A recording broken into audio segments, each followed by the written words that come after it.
Hey, what's up? Are you ready to declare war today? I'm not talking about military war. I'm not talking about war on your flesh or on sin or on the devil or on an enemy. I'm talking about declaring a war on a cause, on a purpose. And I can't wait to dig into this. I'm going to call this your war zone. This episode's called Your War Zone, WAR. And in light of the Major League Baseball playoffs going on right now, I thought it was applicable to talk about wins above replacement. If you're not a baseball fan, shame on you for starters. No, I'm just playing. But if you're not a baseball fan, you may not understand what this means. But a player in today's world has a stat for everything, especially as progressive and more competitive as we get, even at an earlier age than we've ever been competitive in most sports, especially baseball. Kids are committing to colleges at ninth, eighth, ninth, 10th grade. Some seventh graders committing to a 4-year college to play baseball as a 12-year-old. Give me a break. That's not what we're talking about today. But to set context around this baseball analogy, the war zone, wins above replacement, is a major stat, especially in the pitching position of baseball. Stats are everywhere. We measure everything from velocity to walks to wins above replacement. What's that mean? It means, what is that player's WAR? The higher their WAR score is, that is the more wins that team will get with them in the lineup, with them in their position. It is wins above replacement. So if someone else was to be plugged in their position, would that team win as many games? The higher the WAR score, the less likely they are to win without that person. So we framed it up. You know what that means. So when you go to the barbecue this weekend and they're talking about MLB, Major League Baseball, and you're not a fan, and they start talking stats, you can talk about the WAR. You can talk about the wins above replacement and seem like you know what you're talking about. So, what is your war zone today? Okay. What's your war in your job, at your house, with your family, even in your church, in your circles of friends, relationships, hobbies, whatever? What is your wins above replacement score? I think it's valuable to assess this because it alludes to and it points to our level of value we bring to the table, what we're bringing into an environment. What kind of person are we in that climate? Are we a world changer? Are we a game changer? Are we a person of influence, positivity? Are we a person that walks in a room and changes the climate in a good way? So, what's your win above replacement? If we were to plug somebody else into your role at work, at your home, right, with your spouse, if she were to be married to somebody else, would her wins be less than if you were there? Let's hope so. So, we all have a war. We all have this score that is wins above replacement, so that we are giving other people a reason to need us. We are bringing value. This is what I want to talk about today. How much better off is your family, your employer, your church, your circle of people that you hang out with? How much better are they with you in the mix, with you in the room, with you in their life? I mean, I can honestly say I have never really thought about it this way. We talk all the time about differentiators in our personality, our skill set, the uniqueness we possess, and how we implement that in whatever environment we're in, right? For the betterment of a cause or a situation or a job or a task. So we talk about value a lot as people. We talk about the value our company can bring to us and vice versa. The value a marriage can bring to us and vice versa. So value is a two-way street. But in this situation, we're going to be concerned with our score. What's our wins above replacement? Without us, would they be less victorious? Would they be less better off without us? That's what I want to talk about. And if I wake up every day, because listen, this is an aha moment for me. I go to work every day, and yes, I try to make my position needed. I try to justify my job and the need for me, right? I try to my customers present this value added proposition of a product or a service, right? Added value costs the customer something. A value added is something that is extra, that's included with what they've already paid for or agreed to. So the value add is important. We talk about that, the value proposition that in business world, right? But in my life, the aha moment is, what if I got up every day and thought about the war?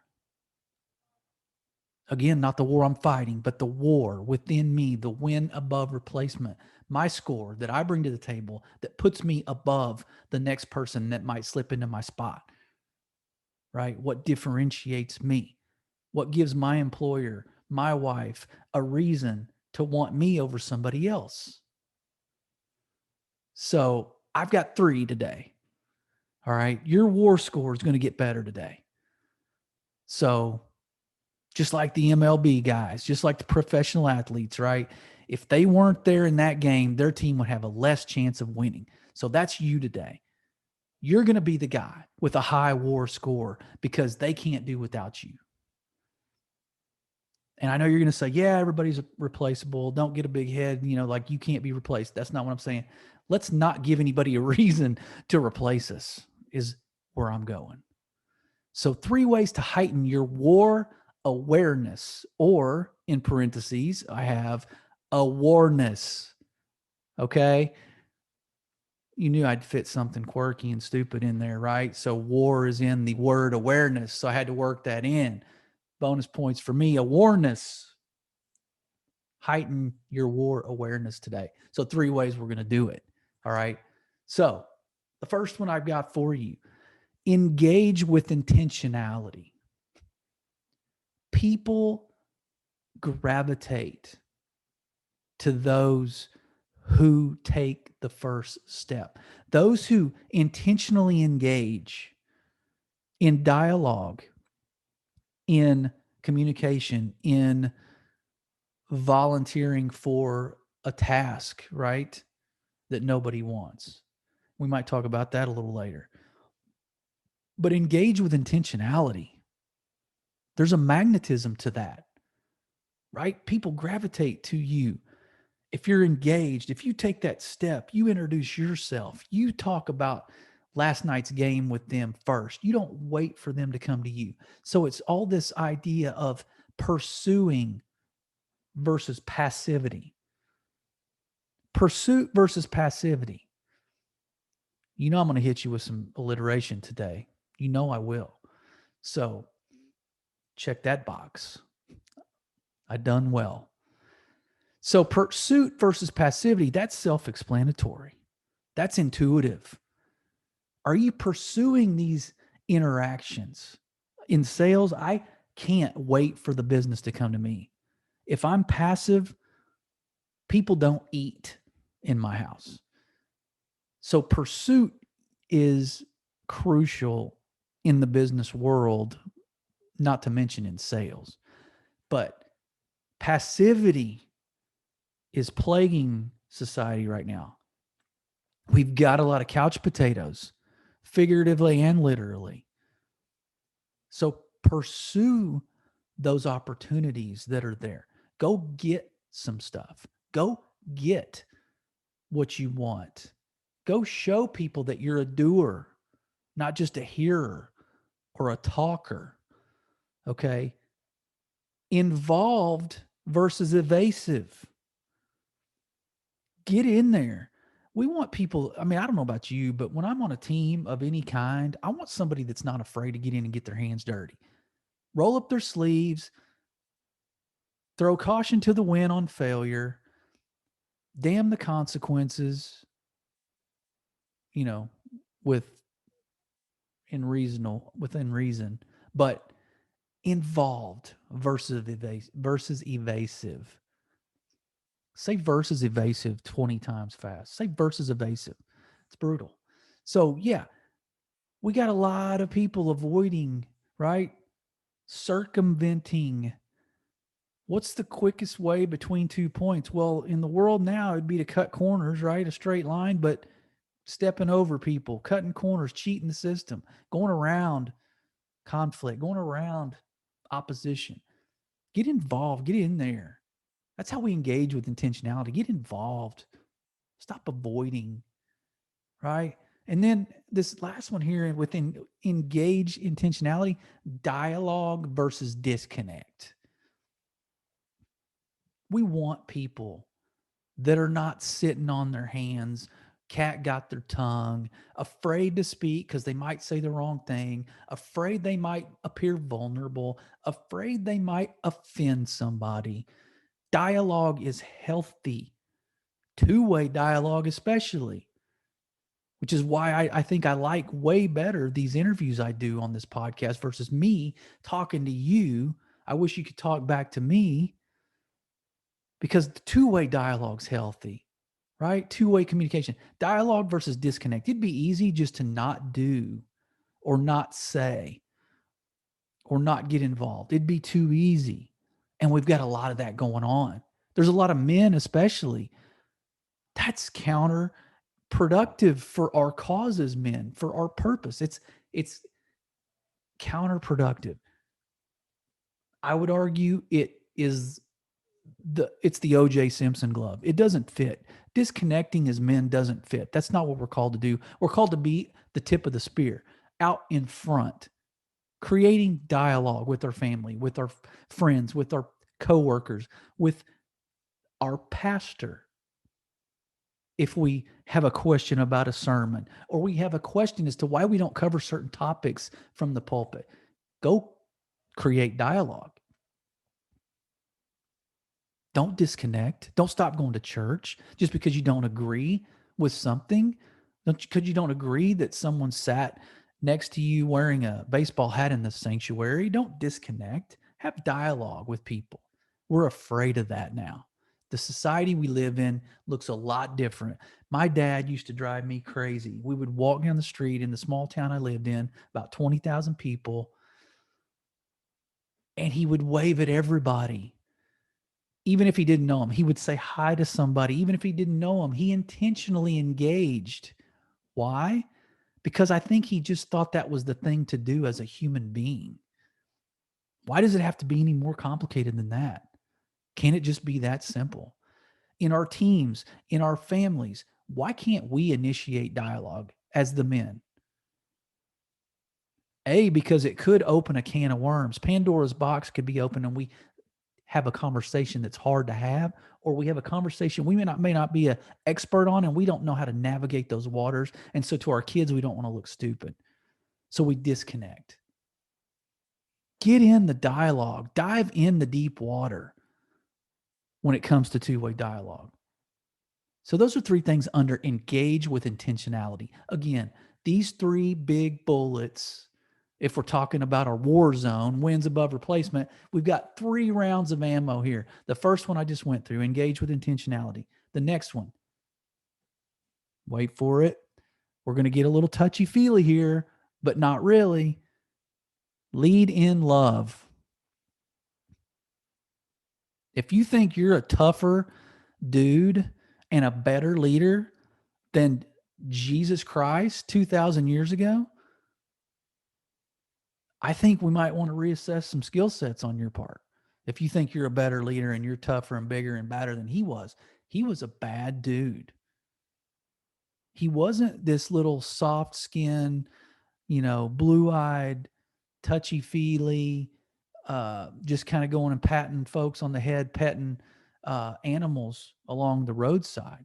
He was tender, but he was tough. So we can be both, right?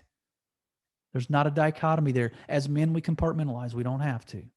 We can be tender and we can be tough. Okay? So tender yet tough, direct yet diplomatic. So we got to get in the weeds on some conversations we don't want to have. We got to get out in front. We're the men. Who's going to do it if we don't? Somebody less capable, somebody less competent, somebody less strong, somebody less equipped. So guess what? Our role to be direct. We don't need fluff. We get a lot of feelings out there. Everybody's in their feelings, right? As men, we're supposed to be direct, yet we can be diplomatic. I used to have a bad struggle with this. Like I just thought, so again, back to my dad, I love him, rest in peace. That guy, I still talk about him and think about him daily. And this guy, he was a Marine, a captain in Vietnam, strong, oldest of 5 children, had an abusive father. He was the absolute opposite as a father. He was great, always there, always involved, always encouraging, but very direct and a disciplinarian. It was one of those deals where you knew, out of respect, you knew where the lines were, and you knew kind of what happened if you just went outside those. But diplomatic is something I didn't grow up with. So I didn't carry that into adulthood. So I thought being direct was just however you could do it. However you had to do it, you just did it. Direct, strong, firm, hammer somebody if needed. But, we got to be stern sometimes, but diplomatic, something I had to learn. That's a trait, it's an acquired taste, really. So we can still be direct. As we're talking about this second piece of leading in love, we can be direct, but we can be diplomatic. People will respond. They will respect that. So people want to follow somebody. Let's be honest. We want to follow, right? But men need to lead also. So we do that by being direct. People need to not be confused where we stand. There needs to be a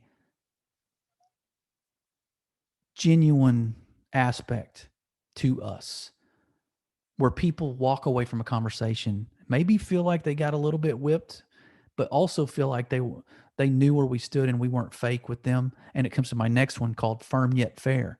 We were firm, but we were fair. As a leader, if you're disciplining an employee, you're having that hard conversation, you're holding them accountable, and you're calling them to the carpet on some things. You got to do it. When I was a manager, sometimes I just was more worried about being liked as a leader than being respected or understood where the boundaries were, creating those boundaries. So I had to have tough conversations.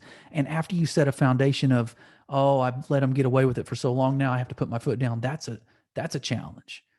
It's a challenge to reinvent that wheel because you've already created those habits in those people. But so to go back a little off track there, but direct yet diplomatic, firm yet fair. As a parent, I think you could ask all 4 of my kids, am I direct? Oh, yeah. Do I do it in a tenderness at times when needed? Yes. If I have to say the same thing over and over and there's a disrespect vibe that kid is putting off, ask them what I am then. Pretty firm, pretty direct, pretty tough.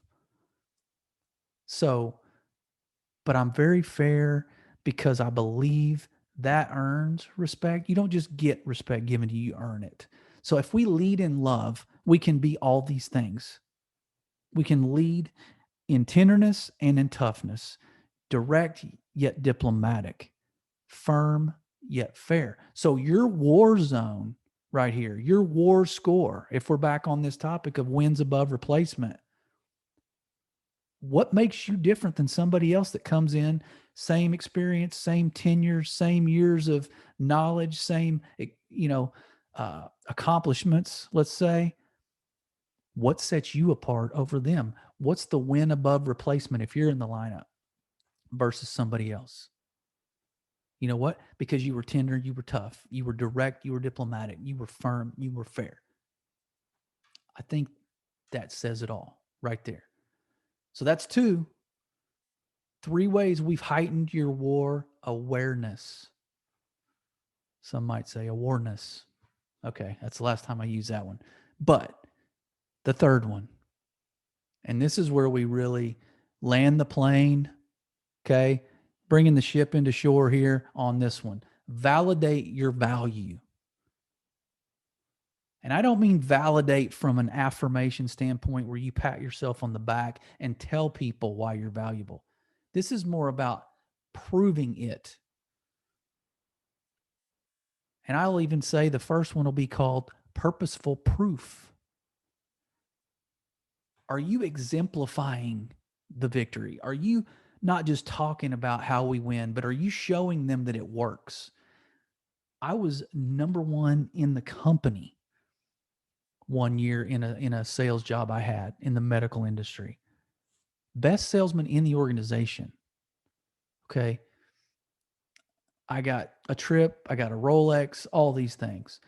But I couldn't just say mid-year, hey, I think I figured out a way to do this, guys. This is how we do it. And tell my team, hey, go do this, right? I had to be standing at the top of the list whenever it came out at the end of the year, showing that I proved that I knew what it took and I did it. So purposeful proof. Are you on purpose for a purpose in your home with your wife, above your children? Wife ranks above your children. I'm sorry if that's a epiphany for some of you, but you got to get the wife situation in order before you get the children in order. They got to see, and I've heard people say the greatest gift I can give my children is to show them how much I love their mother. So purposeful proof. You can talk about all the marriage seminars, all the marriage books you've read. You can talk about them, but if your marriage is a grease fire because you're not living it, you haven't exemplified the win, the victory, then your proof is not there. The proof's in the pudding, old school people, if you're listening. And I'm guessing my crowd is in probably the 30 to 60 age group, right there in the sweet spot of life. So you guys know what proof is in the pudding means. So there you go. That's the first one under validate your value. Second one, how about this? The more mandate. The more mandate. How do you do more? How do you make yourself do more? How do you hold yourself accountable to a higher standard than somebody else in that room? How are you out hustling people? Again, wins above replacement. What's your war score here? Are you sitting waiting for somebody to go the direction first, and then you kind of follow suit, fall in line, just kind of float down in the current downstream with the rest of them because, hey, the team's doing this? Even if it works, what have you gained? Have you proven your win above replacement score just went up? You didn't. That other person that took the first step did. We could plug somebody in right in your spot in the lineup and they can have the same batting average as you, right? Unless you've proven otherwise. Unless you've proven, hey, we win more games with me in the lineup. How do I do that? With the more mandate, I out hustle you. You can bring somebody in, but guess what? You can't coach. Heart and hustle. I can learn. So brains, yeah, we can call that a wash. You can't out heart me. How about that? I think the world needs more of that. I look around in a medical sales world, right? I don't see much of that. I see a bunch of smart people. Yes, they work hard, but how are they out harding? Are they hustling every single day with every step? Are they a team player? Are they doing it for the right reason, or is it just about the cash? So that's the other thing. The more mandate. You need to mandate yourself to give more, to do more, to be more. Out hustle. You've heard this expression, right? Hustle beats talent when talent doesn't hustle. I'd like to have both, honestly. I'd like to be the Mike Trout of my team. If you don't know baseball players, he might be the best ever. Remains to be seen, but Google him up. And then the last one I have for you, abnormal attraction.